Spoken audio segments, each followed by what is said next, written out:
welcome back to the second episode of the Bake Off special edition of Spoilers for Days. If this is your first time listening to us, have a go listen to our previous episode where we talk about the Great Australian Bake Off, because today's episode we're going to mostly explore the 10th season of the Great British Bake Off, the original home of all things wholesome and baked goods-esque.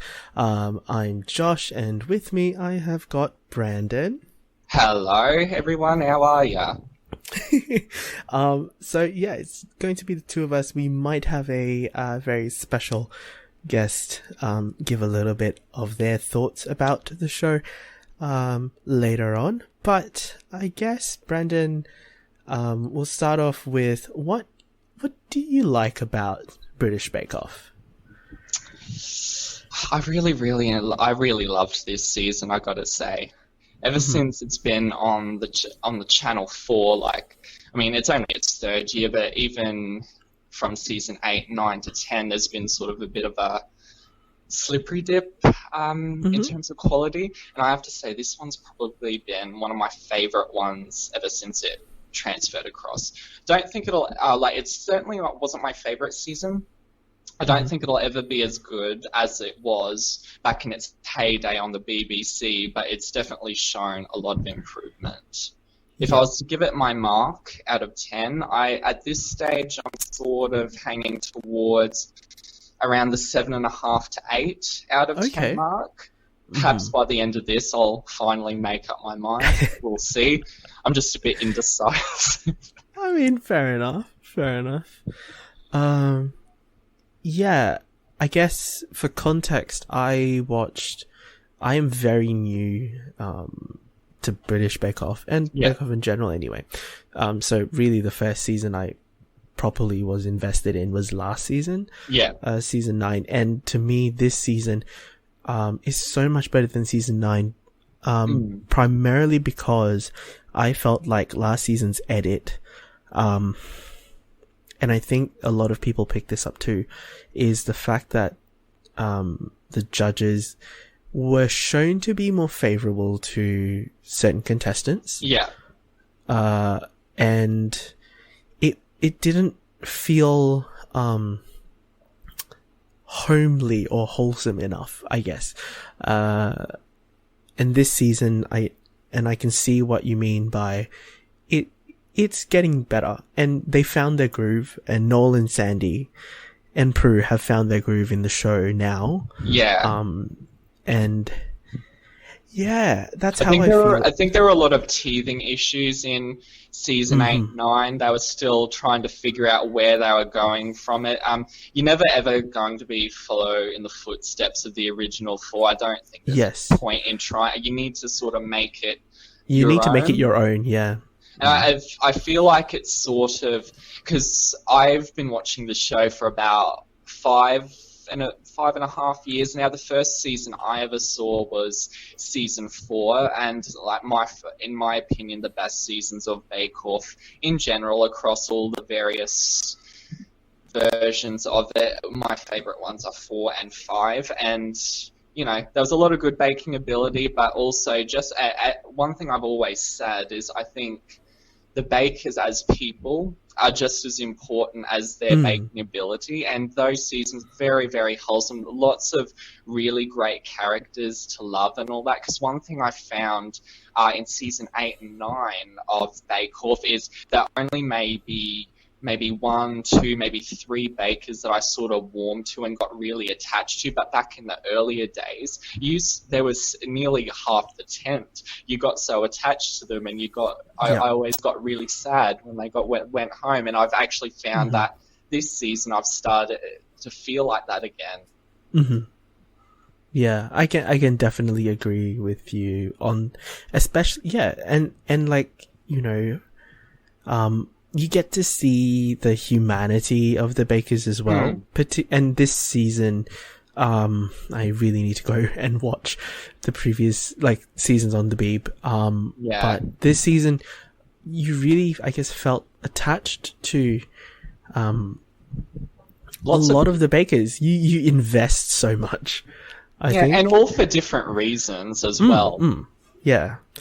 But I guess what we'll do is I'm going to segue to our very special guest who has very kindly provided me their thoughts on the Great British Bake Off for season 10. And what I'll do is I'll introduce Sophie to you guys now.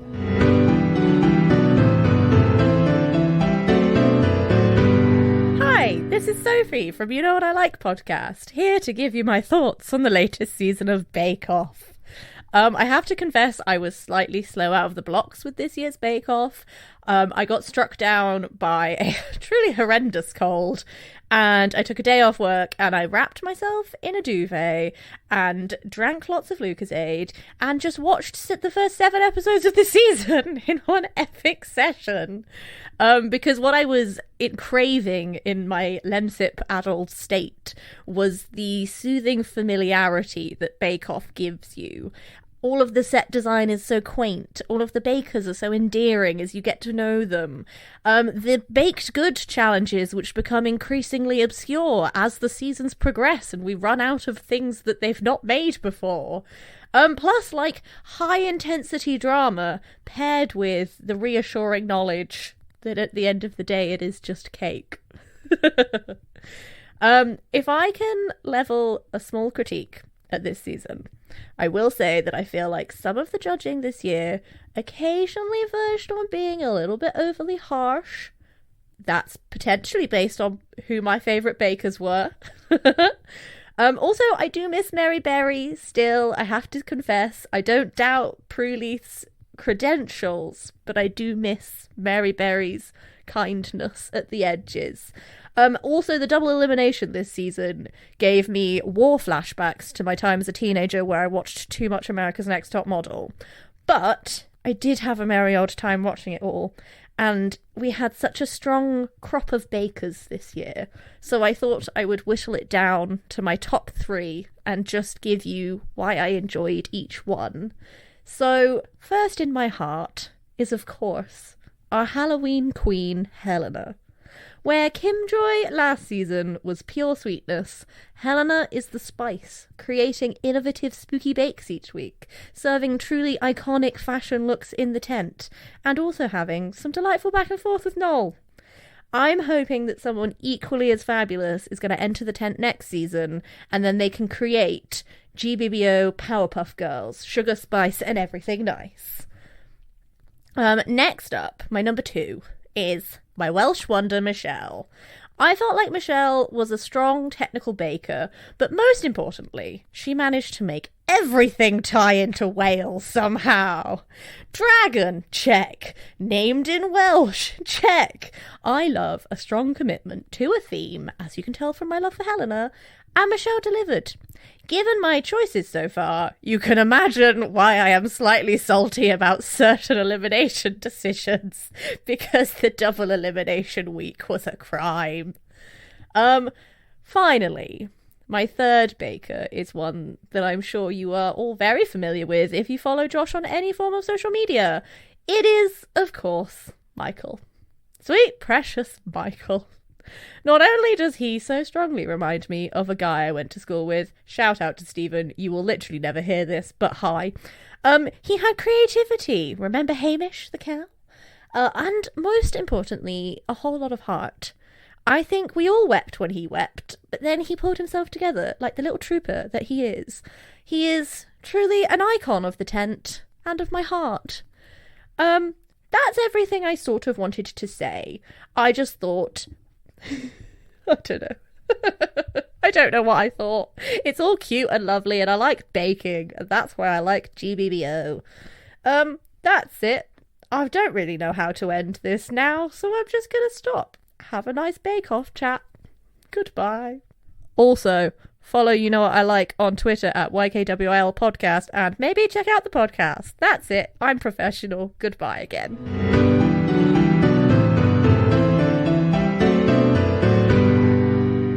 Yeah. What did you think about Sophie's thoughts on Bake Off, Brendan?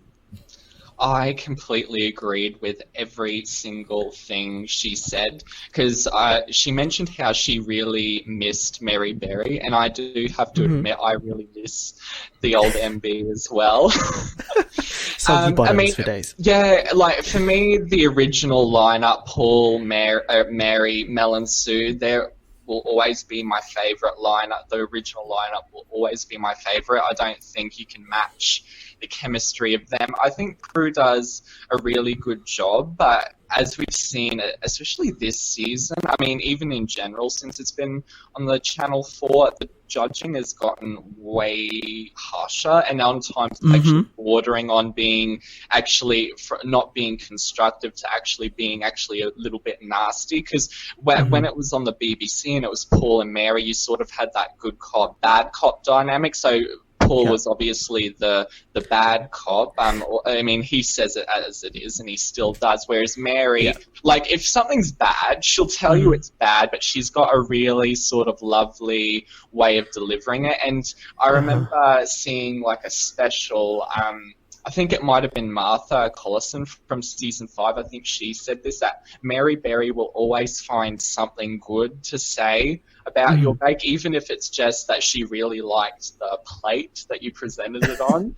Whereas now with Paul and Prue, like, I actually do like Prue. I think she fits in well, but you've got basically two really harsh people judging, and I think, I mean, it's going to be really stressful in the tent for them. Like, it's 10 weekends of their lives, and in between that, they're still going to work, taking care of their kids, while trying to also perfect all these recipes and then do them in a really unrealistic period of time. And then they basically, and when things go right, they basically get told it's fucking shit, and then they all fall apart.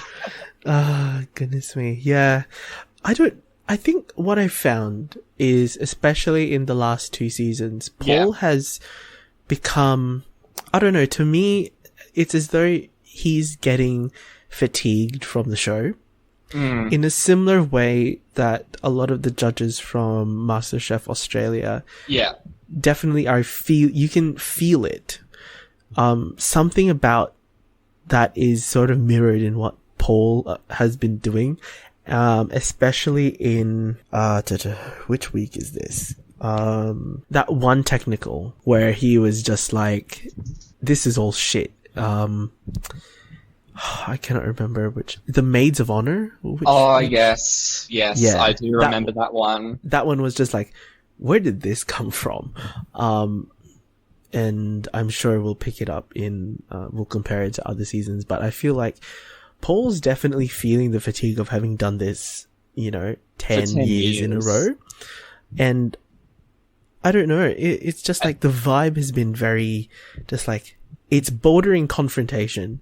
Yeah. And I don't like to see confrontation, especially when there are a lot of female bakers in the tent. Because a big guy like him could be a little bit intimidating depending on the person, obviously. Definitely. And another thing I noticed, especially this season, like, he's always sort of, like, roamed around the tent and giving you that, like, really that soul-piercing stare, but I feel like he did it. I feel like he did it a lot more this season, and actually kind of got a little bit overbearing. Like, it was just happening all the time. It didn't have the same, like, it used to always be funny, and now because it seems like he's doing it so much, it just does not feel funny anymore. It actually feels quite scary. What I will and then say, even going back to that Maids of Honor thing, I remember Steph, she got first in the technical, and even Prue says, is it the best Maids of Honor that I've ever had? No, definitely not. Is it the best of this bunch? Yes. I mean, that's what you're going for. I think, especially for technicals, is you're not judging it against what you have what you planned. You essentially have to judge what's in front of you. Like, very rarely in a technical does even first place look as good as the example one. Yes. I'm sure whoever made the example one did not have an hour and a half or whatever the time limit was to make it. And I mean, these people, they're not professionals. They're just people that, they go to work doing whatever they do, and they just sort of do the baking thing for a little bit of fun. Yeah, but definitely. What I will say though is Hollywood handshakes were not a running thing this season, and that is a good thing. Yeah, not as much. I still think he gives them out a little bit too often. Like they were back in when they first started. I can't even remember when they first started. They weren't really that common. So whenever he did give them, it was actually like a really big deal and it was really special. But especially last season. Oh, last season was giving that, like, they lost all meaning. And I even feel like, I mean, I don't think he gave them out as much this season, but because he did it so much last year, for me, it's really lost its effect. Yeah, that's fair.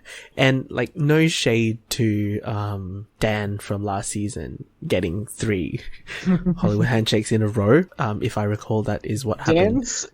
Dan's the king of shade, as we know from his tweets. Then yes, that's true. Can we we can recall that night? I forgot what the original tweet was, but it turned into a gay film reference. Oh god. We'll get to this because we are going to now segue very conveniently, and thanks to Sophie for doing that. Talking about our bakers. So this year we had the magical cursed 13 baker's dozen. So let me bring up the list of bakers. Let's see if I haven't deleted them off my phone. So we have Alice, we have Amelia, Dan, David, Helena, Henry, Jamie, Michael, Michelle, Phil, Priya, Rosie, and Steph. So, Brandon, who are your favourites this season? My top 3. I can never limit it to just one, so I'll give you my top 3. My top 3 were Henry, Michael, and Rosie. I don't think that comes of any surprise to you. I mean, for listeners who may have also watched this, it's very evident as well. You know, they're just 3 of the possibly like best people that you could have on a program such as Bake Off. And I also loved Michelle and Helena, just putting that out there. As Sophie said, you gotta love how committed they were to their the brand themes. Yes, I love that. I actually could not narrow it down to 3. So I actually have 6, which is, some would say, a bit excessive for favorites, but they are all my favorites in one way, shape, or another. But I had Michael, Henry, Rosie, Alice, Helena, and Michelle. So, you know, and I think particularly with this season is that they were some of the most, I guess, interactive people. Yeah. For the most part, like, very interactive. And everyone this season actually was very interactive on social media. They were. But these 6 sort of stand out. And like you said, and like Sophie said, like Helena and Michelle, they stuck to their guns. And I applaud them for it. Week in, week out. Helena being our Halloween queen, and Michelle repping Wales, so strongly. It's something that you just have to, you know, you love, and you want to see people show their identity through their bakes, and those 2 really did it.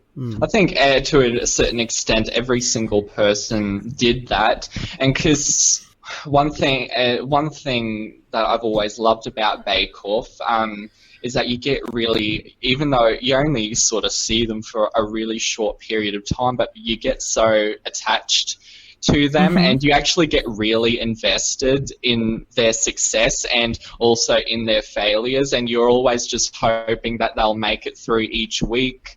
And that, and you're always devastated when they go home. And as I said before, I think getting to know the bakers as people is just as important to the success of the show as the actual baking itself. Because, you know, sort of baking and just cooking in general, but I think baking especially really brings people together. You think, you know, your morning teas, your picnics, and the like. It invokes memories. Yeah. Yes. Definitely. And from that, did you have any wild cards this season in terms of?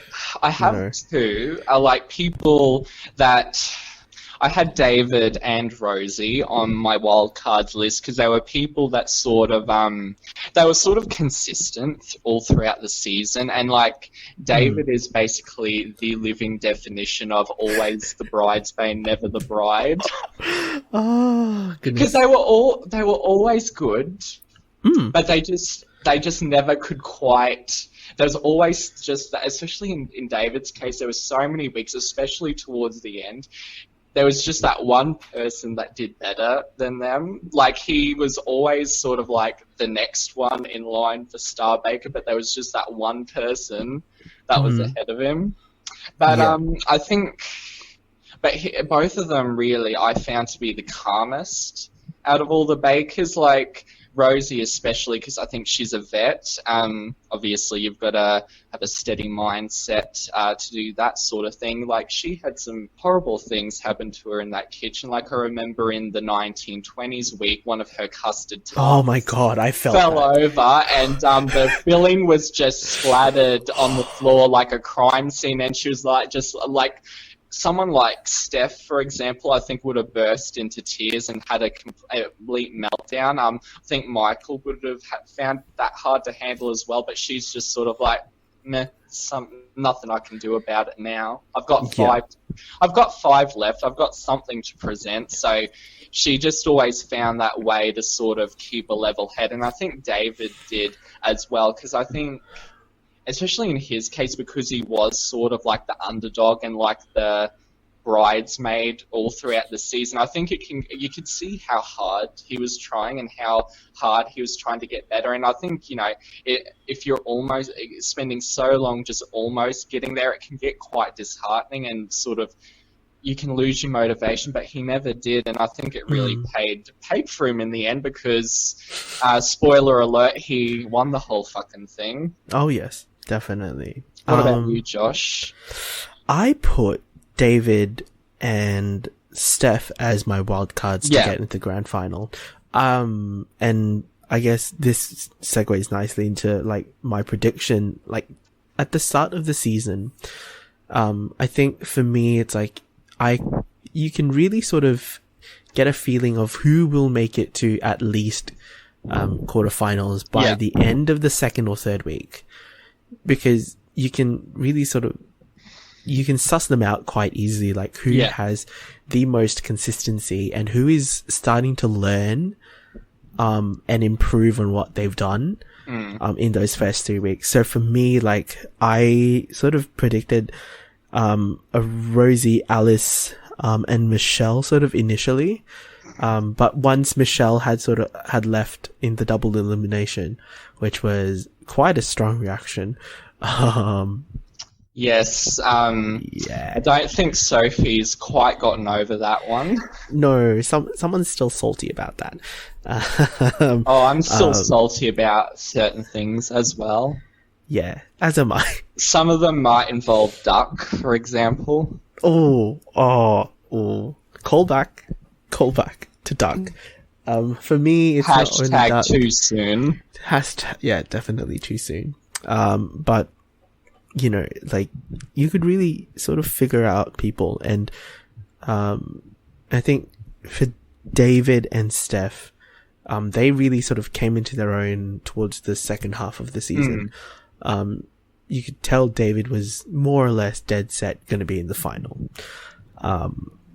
Because of how consistent he was. It didn't matter that he didn't win Starbaker.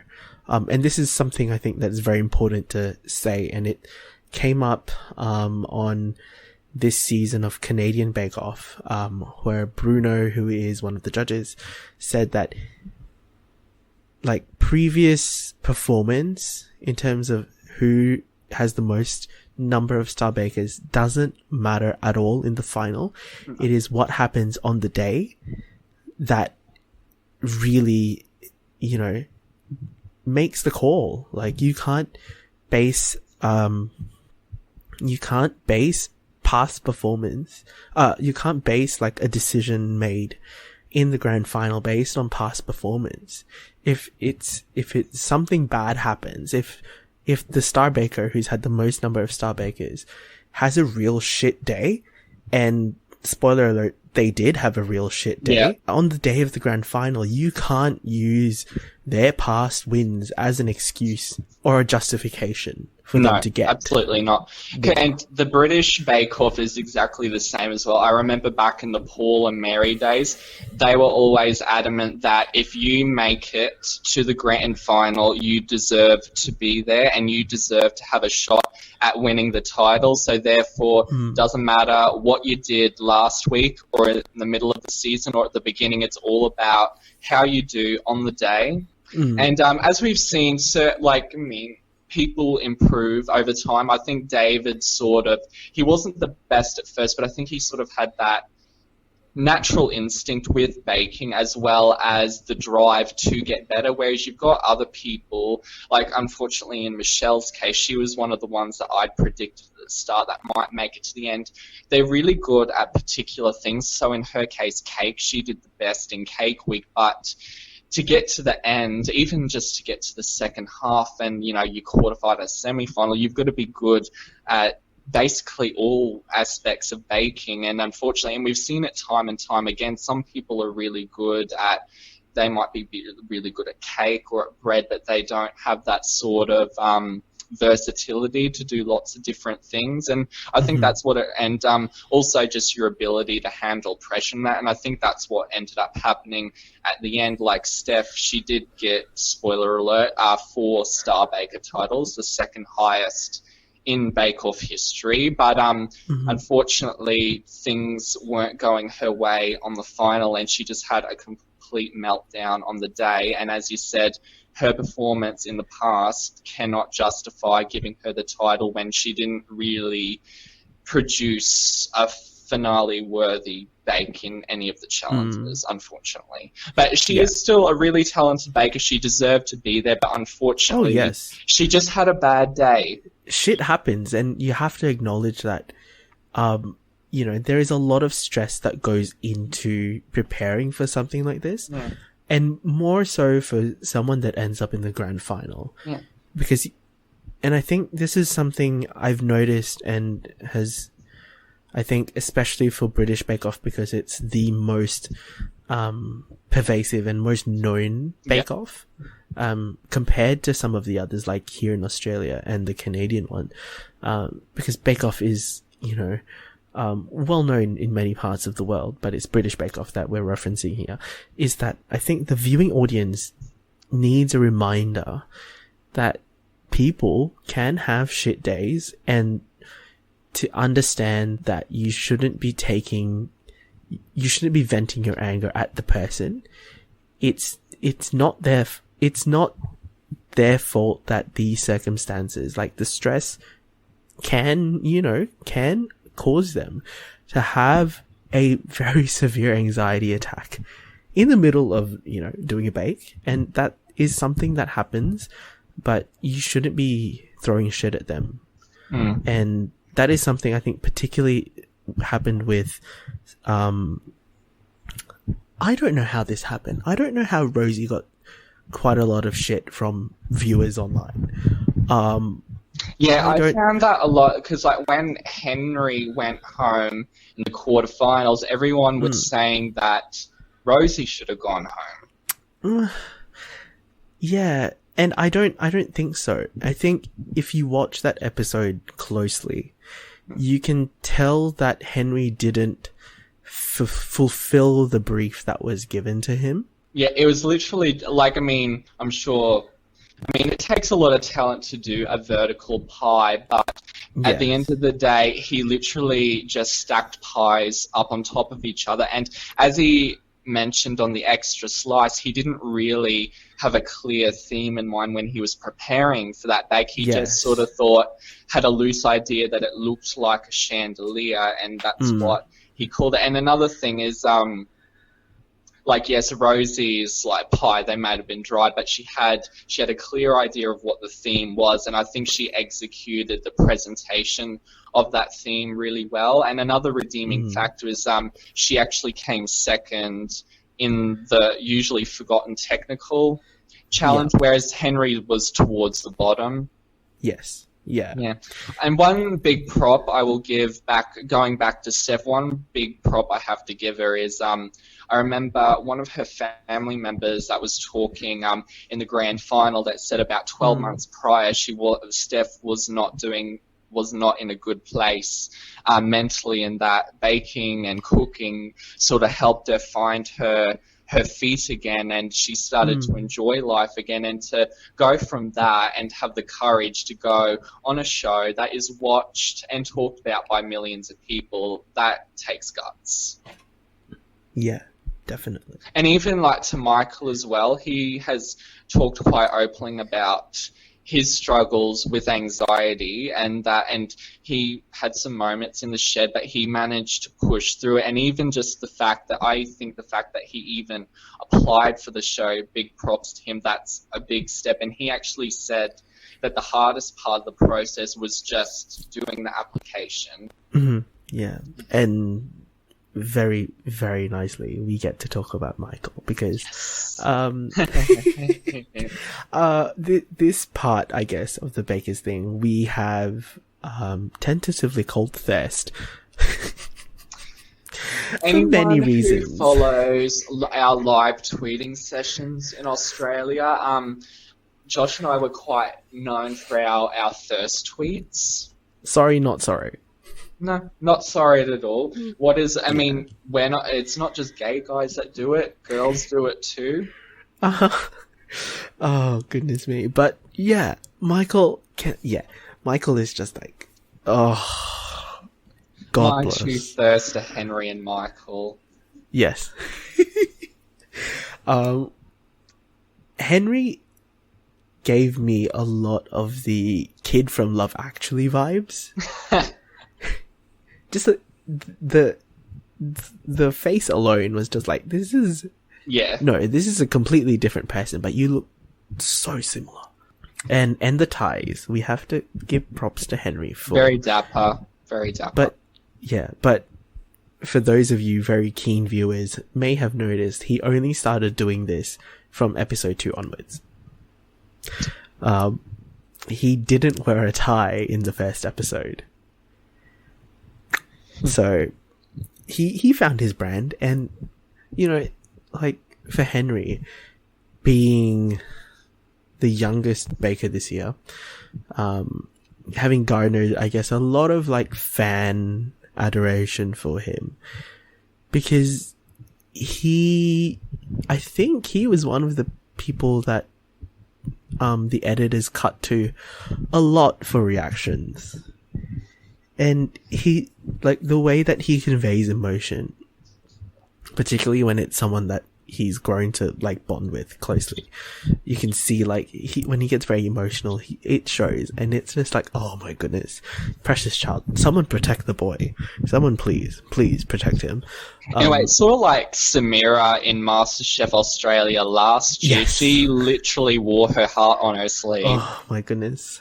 And like another thing about Henry, yes, he's that precious boy that you want to protect, but at the same time, really caring, wholesome guy, and I almost felt like he sort of took care of some of the other bakers who were all older than him, because after watching this season, I just want Henry to hug me and call me darling. Oh, I think there's a cue for that, Brandon. Yeah, gays are at the front of the line though. We get the express lane. Oh dear. I guess I think I have permission to gush about Michael, because watching him on the show, actively like trying to reframe a lot of the bad stuff that happened, it's just like this doesn't happen with straight men, or men in general, actually. And it was such a refreshing sort of thing to see. And it's just like, damn boy, it it was just like, so wholesome. And what a way to initiate, I guess, conversation about, having a relationship with anxiety and how you can mitigate its effects as well, and do it in a way that is, it's beneficial to lots of people as well. So, Michael. And obviously for people that know me, I do a lot of GIFs, and I'm not sorry that a lot of my GIFs of this season of Bake Off, let me just pull up my gallery now, because I did an insane number of GIFs. Well, I mean, in our little Twitter circle, you're basically known as the GIF master. Yes, I am. Hi, Mama Joe. I don't know if you'll be listening to this, but yes. So I have 492 GIFs. And that is exclusively British Bake Off Season 10. So that is a lot. If you think about, I only have about 300 GIFs from both seasons of MasterChef.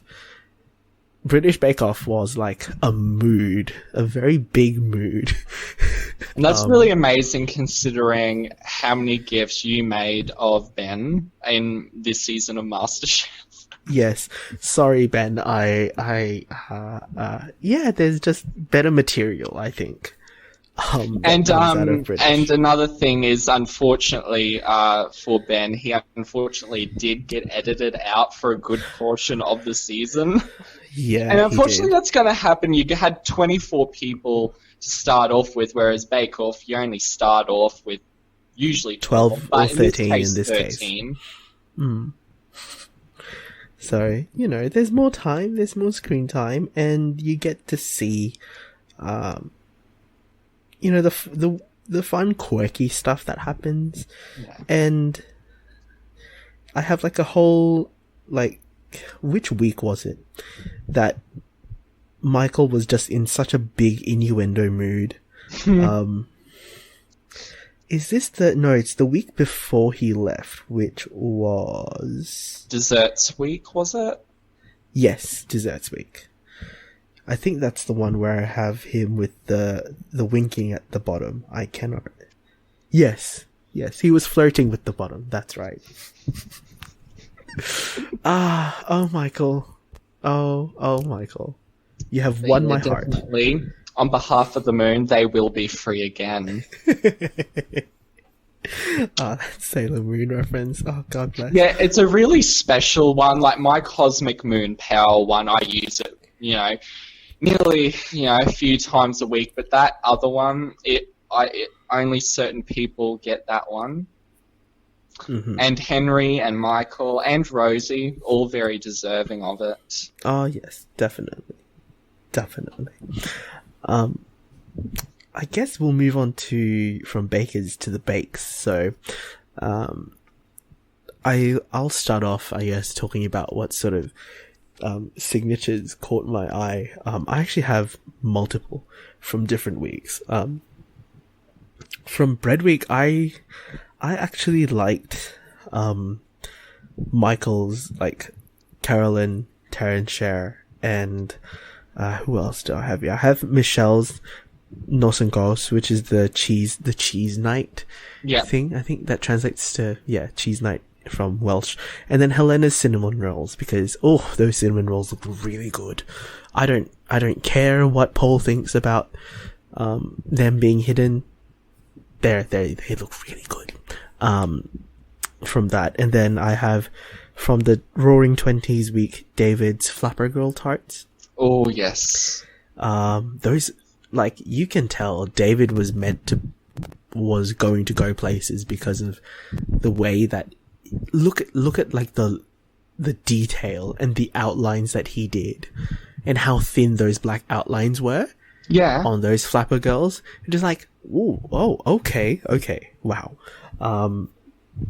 What else do I have here? I have two more. I have from Festival Week, Henry's Cardamom Buller, which are the cardamom bread roll things. Props to you to being able to pronounce that. I was like, well, I mean, we had other quirky things pop up from other shows, so Cardamomabala is very easy to just rolls off the tongue, I guess. And the last one I have is from Patisserie Week, which is Rosie's Dome Tart, which just looks so great. What signatures caught your eye, Brendan? Yeah, it's actually a very difficult one. Like, remembering bakers pretty easy because there's only 13 of them, but because it has been such a long time, it's hard to remember individual bakes. I do have a couple here that definitely stood out in my memory, and another one of them overlaps, as yours was David's Flapper Girl custard tarts from 1920s Week. Yep. The amount of, just the resemblance was so in the face and just all the detail. And the consistency. Between all of them.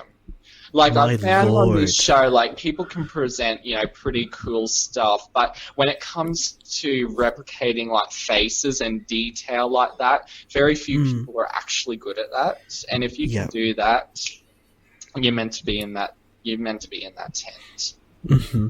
Definitely. Another one that I had, and it really stood out, in a way, not for the wrong reasons, but Henry's fruitcake from the very, very first episode. Oh, the one with the royal icing house? Yeah, that little royal icing house. And just to do that when you have first week nerves, his hands were shaking to get that. And it was so intricate. I felt so bad that he nearly got it on the cake, but then he fumbled at the last second. And it just...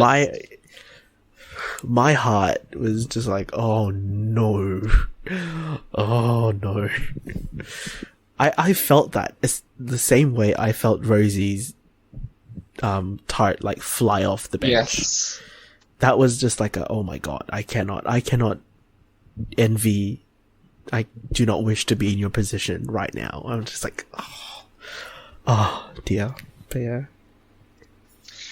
Yeah, those were the only two I had on my list. I think there were probably other ones that at the time I was like, "Oh, that's really good," but it's been months. Fair enough. And unfortunately, I didn't have time to go back and rewatch every single episode. I wish I could have, but life happens. Yeah, life happens, and I guess kind of luckily for me, I was able to kind of speed rewatch it last night before recording, so this is why I have so many. I guess we'll move on to in your opinion, what was the best technical challenge, or if you have multiple challenges? I've got multiple, especially with technical challenges. I think it's really hard to narrow down a best one, just simply because they're usually the ones that you forget first. Yeah. So I do have a few here, and another one from 1920s Week. I really like that beignet, however you pronounce it. The beignet soufflés. Those little, were they choux pastry balls or something like that? And then they had to make the zabayang custard to go with it. I really liked that one. I know it technically wasn't baking per se because the dough balls were fried instead of baked, but I still really liked it because it had that typical bake-off technical feel where they were literally given 6 instructions and it's just make this, make that, and they leave out measurements and all that kind of stuff, which I think they do also pretty well on the Canadian bake-off, but I'm not 100% sure if it happens because they never really talk that much about how much is actually left out in the Australian bake-off technicals. At times they actually make it very clear that they got the whole recipe, which I don't believe in. I believe a technical, it should have to rely on your baking instincts. That's just my opinion anyway. Another one I had on my list from Desserts Week was the layered verrine technical challenge where they had to make 6 panna cotta verrines. I just thought it looks, out of all the technicals, I think for me that was probably the most aesthetically pleasing this season. And as we know from lots of different shows, MasterChef, all that kind of stuff, any sort of challenge you have to do in a limited amount of time with set elements, quite hard to do. It can work, it might not work. And yeah, another reason why I think that stood out in my memory is because, you know, panna cotta, and we know a really great chap. I wonder who does panna cottas. Hashtag Team Ben. Highly doubt Ben will ever listen to this, but oh, you never know. You never know. If he does, he truly is a great guy. He was, in my opinion, he was my favorite on that season. Mm-hmm. Fair enough. Yeah. And then the last one I had was from the grand final, the twice baked Stilton souffles. Another souffle, but there's a reason why I think they chuck souffles in the technical, because they're bloody fucking hard. Oh yeah, and like timing is a big thing, especially. And it was really interesting is that you had to know with the Ban Marie whether to put cold water or hot water. So Alice and David both put hot water, and Steph put cold water, and every single one of hers, when she turned it out, it was not cooked. It literally just was still, bits of it was still runny, and whereas the other two, I mean, they weren't perfect, but they actually held their shape when they came out of the ramekins. Yeah. And one thing I really love about British Bake Off technicals is they leave out even like measurements of like what ingredients to put in and all that kind of stuff. Yeah. And so you have to sort of guess by taste and what you've done in the past, what is going to be the right amount of flavor to put in. Yeah. Yeah. Those are some interesting technicals that you've chosen. I guess for me, I went with some things that and I definitely get where you're going with especially with the Stilton souffles and the beignet souffles, is those tiny donut shoe pastry things. But what I went with, for me, was from Pastries Week, was the Moroccan pie that was made with the brick pastry. Because that was like a true technical challenge. Is like, aside from balancing spices, you have to make the layers of the warka pastry, you know, and that is technically quite challenging, and to make sure that the filling doesn't soak through any of the layers and then cause it to collapse as well. That was, for me, quite an interesting and very challenging technical. Especially because that pastry, like, you had to put a thin layer of the mixture on like a hot plate, and then you basically, it's also like very like wafery, papery pastry, and so to get that, like, obviously you've got to get the spices of the Moroccan filling right, as you said, but also making sure the pastry has, even though it's going to be very brittle, like very flaky, papery pastry, that it has structural integrity, so that when you take it out of the mold and put it on the plate, it doesn't just fall apart like it did, unfortunately, for quite a number of people. Yeah, and yeah, that was something for me that was like, ooh, I've seen brick pastry done before, and if I recall, is this the episode where Henry makes is it this episode where he makes the comment like, oh, if anyone has heard of this, I will get naked? I think that was actually that episode, because I think they were talking about that type of pastry as well, the Walker pastry. Yeah, I certainly hadn't heard of it before this episode. Yeah. I had heard it referred to as brick pastry before. So when Sandy mentioned like Warka or brick pastry, it's like, oh, okay, I know what this is. But yeah, that moment stands out as quite a very funny moment, because you cut from Henry saying that if anyone knows what this is, I will strip down and get naked, and then cut to David saying, oh, I've heard of this before, and then you cut back to Henry just looking off into the distance like, bitch, please. Oh yeah, Ah, our Henry had a lot of funny moments in the week that he got Star Baker. I remember oh my god. Paul Yes. said he really liked. Was it his Cardamama Bella? Or if Yes, it was that. yeah, he said he really liked that, and he was like, "Shut up." Shut up. The clapback is glorious. That was genuinely quite funny. Yeah.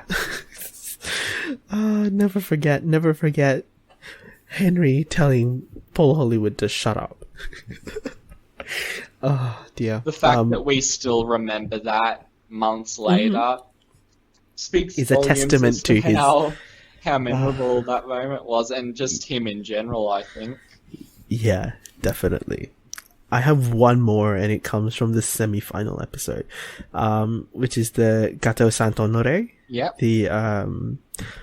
And what's strange is it featured on Canadian Bake Off, I believe in the previous season, as a showstopper, if I'm not mistaken. I think, and also if I'm not mistaken, I'd have to go back to confirm, I also think they did it as a showstopper in season 1 of Australian Bake Off in Shoe Pastry Week. They did some sort of say honoré anyway. Yeah. But putting it as a technical is such a dick move, and I love that. Because, well, if you know it's shoe, then it should be okay. You should know what to do with it. It is literally just shoe pastry done and puff, with cream. And, you know, like, to see that in a technical, and to give them such a short time frame to do a Saint-Honoré is remarkable, and you have to give props to them for everyone who completed it, because, like, damn, bloody hell, this looks good. Yeah, and that's why I'm a big believer when it comes to technical challenges in Bake Off, they should never ever have the full recipe. Something, unfortunately, Aussie Bake Off is very guilty of at times, because I'm just a big believer, if you were selected to be in that tent, if you're given a full recipe, you should be able to produce it no problem. So, to a pretty good standard at least. So that's why I believe the only way you're going to test a baker's ability in the technical is to leave out certain parts, because if they've got that basic baking knowledge, they should be able to fill in the blanks. Yeah. And that's how you separate the really good bakers from the ones that may not be as well-rounded. Yeah, definitely. And I think for the important aspect here is that you need to be showcasing some technique, and you need to make sure that you're doing it well. And I think there was an interview that one of the Canadian bakers did from this season of Canadian, where they were talking about how they with training for technicals was getting their partner or their husband to basically tell them, like, do this specific technique, because you're not going to you're going in, this is the only challenge that is like truly blind, so you have to know basically a good skill set of techniques to bring into the tent, because you don't know what's going to come up. And if you have things like, make a creme pat, you should kind of have a very, very good idea of that. And knowing your meringues and knowing your rough puffs, get those down, because those are very easy. And once you know them, it's basically it's ingrained in your memory by then. Some of these other things, it's always been said throughout time, if you're applying for Bake Off, or you've already been selected to be on Bake Off, you need to know your basics of cake, pastry, bread, and I'd probably say biscuits, because they're sort of like the 4 things that are all, and they're sort of like the basic building blocks of baking, and they always feature in every season in some shape or form, and everything else sort of stems and develops from that into different things. Yeah, so Yeah. And whereas the technical challenge in MasterChef, just every challenge is like that. You don't know what's going to be thrown at you. Yes, that is. And I think that's sort of unfortunately, I know this is not a MasterChef podcast, but I think that's why, unfortunately, at times the cooks on MasterChef Australia sort of, like certain people were just doing the same sort of techniques and cuisine and that over and over again. But when you think about it, if you don't know what you're doing until you get there, you'd be kind of an idiot to try something that you don't know how to do. Yeah. Because you could be the best cook in the world, but if you do that and you mess it up, it can be the day that you go home. True, definitely. So yeah, I guess the last sort of bit of this section, did you have any showstoppers that... Oh yeah, I've got a number of showstoppers on my list. that stopped your show? Yes, the first one I'm going to bring up, it's from Biscuit Week, is Rosie's favourite chicken. Oh, the hen leg. Yes. The hen.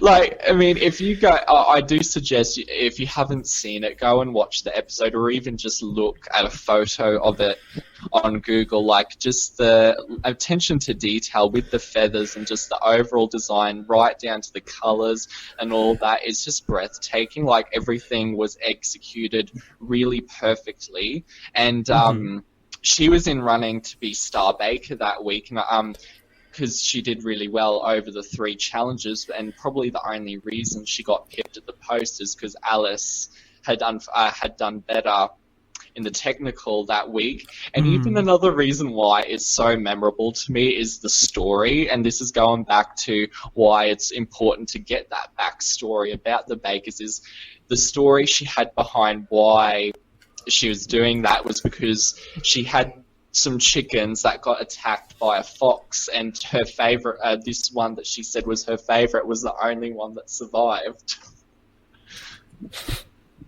Gotta love that. Right. Gotta love it. Oh, and then another common theme of this episode is that 1920s week. I think that was actually a really good week, I have to say.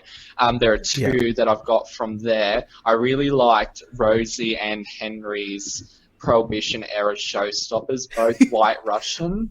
I know why. If any of you have, about 5 months ago, Josh and I did an episode on his other series, Let's Get Deeper, and I was talking about some of my favourite cocktails. The White Russian might have popped up, and I saw that, and I'm like, yeah, flavour, yeah. Actually, like, in just in general, I loved that showstopper challenge, because who doesn't love a cocktail-themed... Oof. Well, I don't know if he's already seen it. He might be saving himself for when it comes onto Foxtel. But I think Chris Buchanan, from our mate from the Washing Up, I think he'll be a big fan of that challenge. And like, it's not even just the flavor. Like, that's probably my favorite cocktail out of the ones I have tasted. But even just the look of them was really, really good. And especially Rosie's. She had that sort of black mirror glaze that went over it, and she had that gold, I think it's called gold luster dust or something like that. It was really good. Yeah. And then what else? Michelle's toadstool from the very, very first week. Toadstool. You know, the fairy house cake. Oh, the fairy house cake. Like, I mean, it's going to be, you know, if Paul Hollywood says it's absolutely faultless, it's pretty memorable, I think. And, like, I remember, I'm pretty sure it was carrot cake. It was a carrot cake inside, and one thing, like, I haven't had too many decorated, like, highly decorative cakes with fondant and that, but every single one that I've had personally so far looks amazing.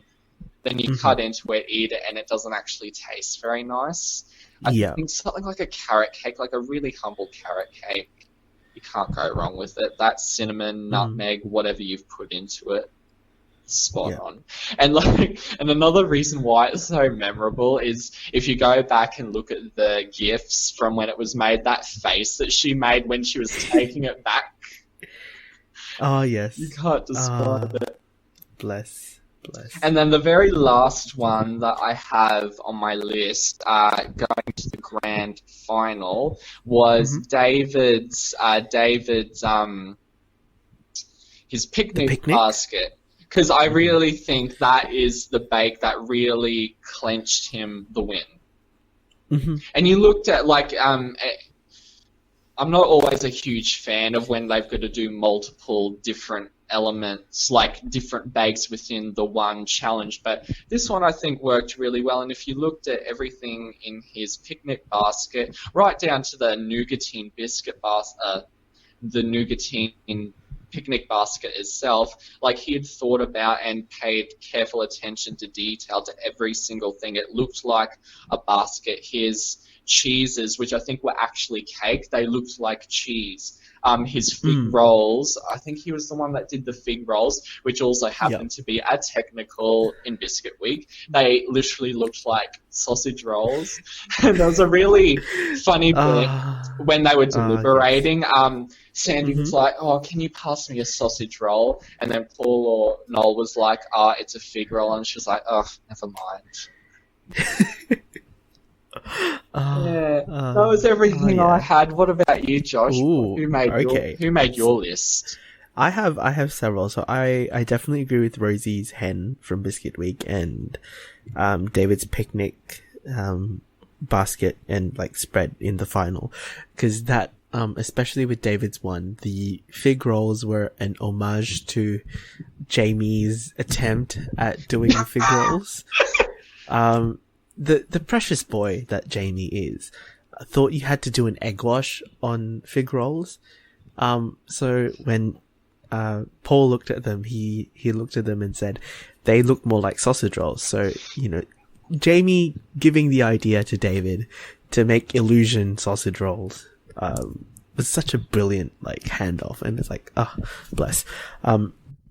I will add Helena's spider from Biscuit Week into that, because it is so scary. It is that I'm just I'm here for the spooky. With Alice's sheep though, I was just a little bit I have it here as well. I was just a little bit, I guess, iffy, because macaron shells, are they biscuits? I'm not 100% sure about that one.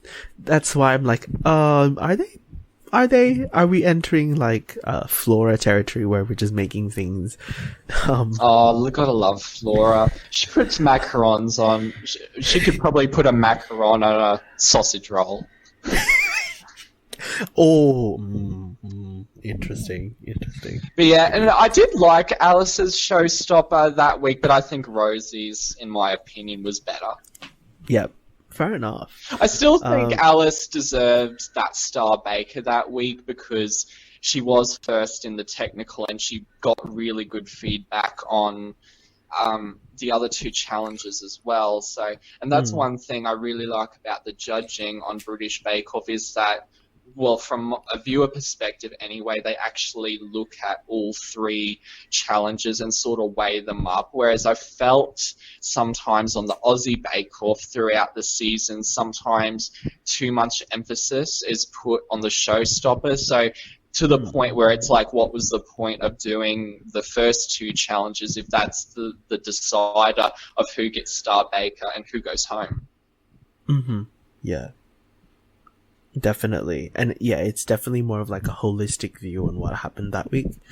So yeah. What else do I have? I actually have quite a few. From Bread Week, I have Michael's campfire one, as well as David's masks. Yeah, they stick out in my head too.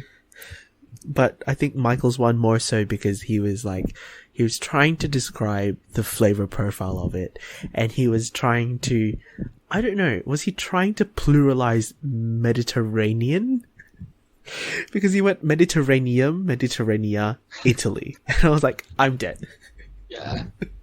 That was One funny. thing I think Bake Off judges really love is when you reflect the flavors in the overall presentation of the bake. And I think he did that really well, like, because Mediterranean, you think like red, sun-dried tomatoes, roasted capsicums, and all that kind of stuff, and he captured that color in those loaves. Yes, definitely. I have a few more. Here we go. From Pastries Week, I have Steph's Carousel. Just the detail on it was just amazing. Oh, that's one that I forgot to mention. I freaking loved Rosie's. Sorry to interrupt you, Josh, but I just had a Is that the tree? brain. I loved Rosie's Rapunzel's tower. With the dragon. Yes, it was so good. Bless. Yeah. I think for Patisserie Week, I have Alice's Save the Oceans sugar glass display thing, because that was actually really cool. The way that she was able to make the isomalt into like waves, and the entremet was like, there's one last one from Festival Week, which is Henry's Kue Lapis Sarawak. For me, listening to Sandy mention, I can't remember, both Sandy and Noel tried to say Kue Lapis Sarawak in the most English way possible. I'm just like, you tried. I will give you some props for trying. I think that is something that threw a lot of viewers, like, that was such a left field curveball for them. But for me, having grown up in Southeast Asia and knowing what that is, and seeing it on Bake Off, it's just such a good thing. It's like, I know it's a bitch to make because I have done it several times before. Just even making the regular version of that is difficult, so I have to give props to them, but especially Henry's, because it really does look like a box. Yeah. Because I do remember that Showstopper challenge, and I'd never heard of it before, but it was really obscure. But props to them, just being to anyone that was able to close all their gaps and make it actually look like a box. Because I do remember, I can't remember specific, but there were people where their cake was actually well made and it looked nice, but the way it was assembled, it left gaps or it just didn't fit right. Yeah, and it's it's definitely one of those challenges that you really have to applaud, like, everyone's work on what they've done, because this is definitely like, and especially the I think it's the Dairy Week showstopper, where they make the Indian sweets. Oh, the mishti. I was talking to a friend of mine actually. Mishti is the specific term that is given to those sweets in one region of the country. And there was some sort of reaction through Twitter that was like, yes, I mean, I understand it's not it's not the term that is used everywhere in India, but you kind of have to give concession if they want to give it a traditional Indian term. Yeah. Something for people to attach it to. But obviously keeping in mind that it's not necessarily the same word that is used all throughout India. So, it's like, the Kue Lapis Sarawak is, Cake Lapis Sarawak, because there's a difference, although they're both layered. Cake Lapis is cake, Kue Lapis is the chewier sort of like tapioca flour version of that, glutinous flour version of that. But yes, those were mine. And I think we're getting ready to move towards the end. So, is there anything, I guess, you'd like to see different in going on, like beyond season, like from season 11 onwards? Is there something that you think British Bake Off could use? I think this section, it's probably, and some of the suggestions we can come up with, you could probably apply it to all the bake-offs, but I think one thing that's always been noted is the fact that this show's been on for however long it has, like 10 years basically. It actually gets quite hard to continuously come up with new challenges and keep it all interesting. I think they actually did that really well this season. Like, there was, just looking at the list of all the different bakes and that, there were definitely a huge improvement in the variety and the technical skill sort of needed. They were certainly not things that you would make at home. Some things I had in mind is possibly exploring different cultures of the world. I mean, there's lots of different cultures, like South America and that. You don't really see, apart from maybe like Mexican, you don't really hear of that often.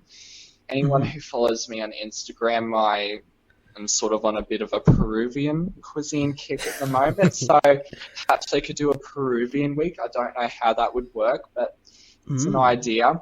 And I think one thing that you and I have talked about, and I think the British people would be quite responsive to this, perhaps a Pride Week. Oh, yes. I don't know what kind of bakes you like. I don't know if there's any. What would constitute, I guess? Yeah, I mean, obviously the rainbow, the colours and that. Are there actually any bakes that are strictly Pride related? I don't know. But I mean, those are some ideas that they could go down. Even some of the different time period ones, depending on which time period they pick, they can be quite interesting. Sometimes I do think they need to give things like vegan or free from weeks a little bit of a rest, because, I mean, I think once or twice is enough. Gets a bit boring. Well, for me, it gets a little bit old, because just as a concept, I mean, I'm sure there's lots of things you can do with vegan food, or, you know, foods that don't contain gluten or dairy or that kind of stuff. As a concept, it's you pretty much get what the concept is just in the one episode. I don't think it really needs to be explored again. Yeah, fair enough. Yeah, I kind of agree with a lot of the stuff that you said, particularly like beyond the very sort of Eurocentric stuff that tends to come up on cooking. I mean, there's even some Asian stuff they could probably do as well. I mean, and there's a Middle East, Africa. There's lots of other different continents that I don't think really get represented on the show. And I think that's sort of how they're going to keep the show running and interesting, is if they bring in stuff. Because one of the things that I think one of the reasons why it became so popular in the first place, it was, especially on BBC, it was very educational. Like, each episode, Mel or Sue, they would go off out into the field and they could go to a different country or a specific region that makes a sort of bake that's related to that week, and you would learn about how it's made and the history and all that. And like that kind of thing, it got people in Britain really interested in baking again, because they're learning stuff. And like, that's one of the reasons I fell in love with Bake Off, is I was learning stuff that you didn't see every day. So that's what I would like to see more of, is that they're bringing in stuff that we wouldn't necessarily know about. Like a cupcake, for example. Lots of people make cupcakes. I think cupcakes should be banned from Bake Off. That's my opinion. Okay. What about you, Josh? What would you like to see? I would like to see, from what I know, British Bake Off has done an Australian week. Have they done an Australian week? Not from what I can remember. Okay. Not a strictly because Australian week. They might have done. I would have to go back and look. They might have done a bake that might have been Australian, but I would have remembered if they did an Australian week. That would be pretty cool though if they did. I reckon. like a Lamington technical. What else? What else is iced vovos? What else is there? Pavlovas. Tim Tams. Oh yes, I want a Tim Tam technical. That would be like a true kick in the butt for some people, because not only do you have to, it's multiple versions of chocolate, and then you have to temper the chocolate, and then make sure everything is covered. And it's like, ooh, that would be an interesting technical.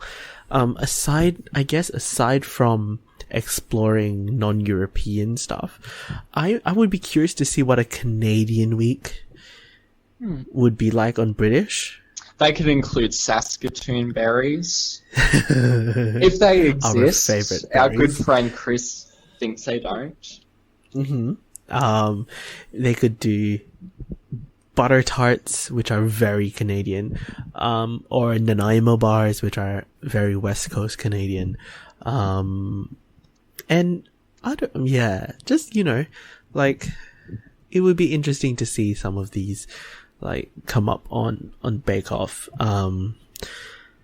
And I don't know, like, what else you could possibly do if this is a very big if, but I don't know what would happen for it to happen, for it to actually happen. But I don't know if Paul might stay on for much longer. If that is like, if fatigue is something that is truly affecting his performance or his ethics as a judge, I don't know. Like, that is something that has happens from time to time. Is like, I think there comes a point where you just need to let it go and move on. Yeah, and I'm like, as much as he's a stalwart of the show, it is nice to get a different perspective. Yeah. So maybe that might happen in the future. That's one of the reasons why, it'll be interesting to see, like, with MasterChef Australia, how the new lineup will go, because I didn't watch all of the seasons over the 10 years. I do I remember it was really, really good in the beginning, like, back in the Julie and Poe days, but I think just over the years it does wear you down, and things are only good for so long. Nothing good lasts forever. Yeah. And that's why, you have to enjoy it while you can, because nothing lasts forever. Yeah. And, like, it's good if, if the show finishes on a high note rather than, being worn down. Yeah, I mean, and that, like, for example, the other night, actually, I think it was last night, actually, Jo, our good friend, Mama Jo Kendray, she posed a question on Twitter, what are some good shows that I can binge, and the one that I put forward was Fleabag, for which there are only 2 seasons, and season 2, anyone that follows the Emmys, it won Outstanding Comedy Series, as well as a few other ones. It was a truly, really good season, and you would think they would continue on, but Phoebe Waller-Bridge has said for now, the story ended where it needed to end, and I'm glad that it ended on a really good note. Yeah. And like, for example, with Harry Potter, people always ask J.K. Rowling whether she's going to follow that up or is she going to continue, and she said she always had only 7 books in mind, and that's all the stories that she had, and it needed to stop where it did, because the story wouldn't be as good if she tried to continue on. And she said after something like that, she just never felt the need to try and follow that up. I think it's perfectly fine to leave something good as it is and always be able to remember it for what it was, rather than trying to go on for too long. It kind of becomes a bit cringy and almost a bit sad when some people are so desperate to hold on to what was good in the past, but it just is not working anymore. And I do think there will come a time where it just needs to stop. When that day will come, I don't know. I think for Paul, though, I think it might need to stop eventually, probably sooner rather than later. Definitely, yeah. So that's basically it for this episode.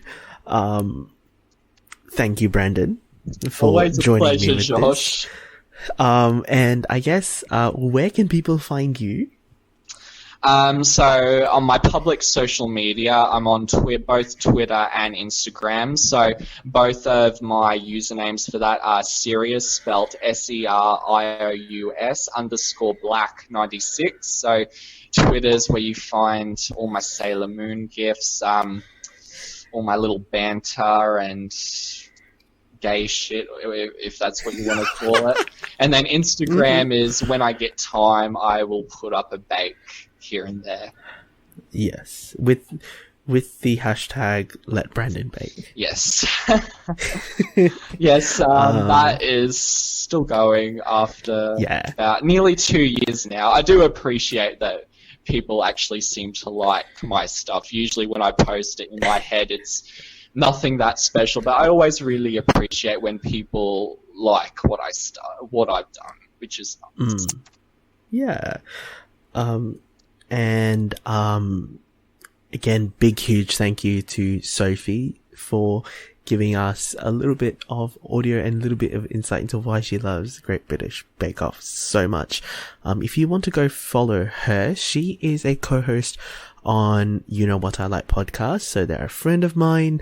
Her and Mark, they get to basically talk every month about something they're really interested in and they want to share with you. So if you want to go and follow them, you can go sub to the podcast wherever you want to, or follow them on Twitter, YKWIL podcast.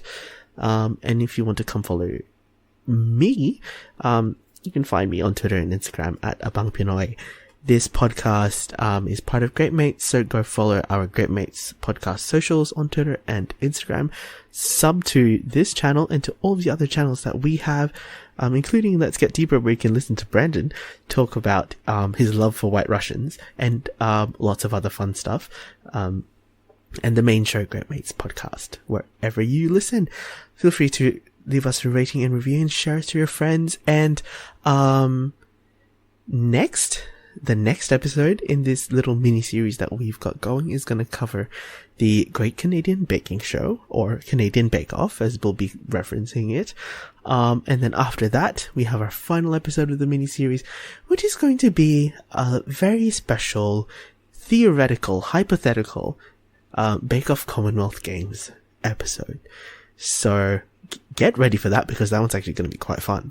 But apart from that, thank you for listening, and we will see you guys next time. Bye. Bye-bye. Where are we going?